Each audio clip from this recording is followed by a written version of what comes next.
ایک دن بغداد کا ایک تاجر بہلول دانا کے پاس آیا اور ادب سے کہنے لگا، اے شیخ بہلول، مجھے نصیحت کیجئے کہ میں کیا خریدوں جس سے مجھے سب سے زیادہ فائدہ ہو۔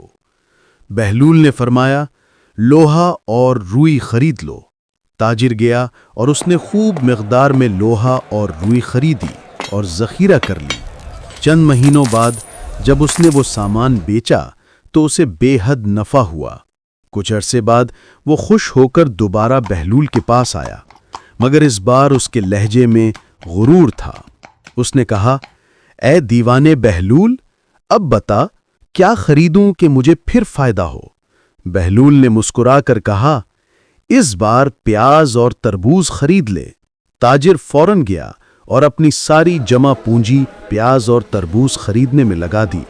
چند دن بھی نہ گزرے تھے کہ سارا مال گل سڑ گیا اور اسے بھاری نقصان اٹھانا پڑا۔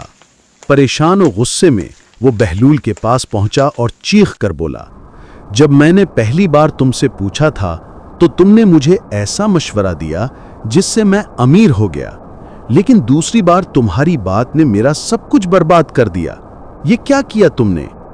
بہلول نے پرسکون انداز میں کہا، پہلی بار تو نے مجھے شیخ بہلول کہا تھا، اور چونکہ تو نے مجھے عقل مند سمجھا میں نے تجھے اپنی دانائی کے مطابق مشورہ دیا، مگر دوسری بار تو نے مجھے دیوانہ بہلول کہا تو میں نے تجھے دیوانوں کی طرح مشورہ دیا۔ یہ سن کر تاجر شرمندہ ہو گیا، اس کے چہرے پر ندامت چھا گئی اور وہ سمجھ گیا کہ الفاظ کا وزن انسان کی نیت میں ہوتا ہے، جیسی نیت ویسا نصیب۔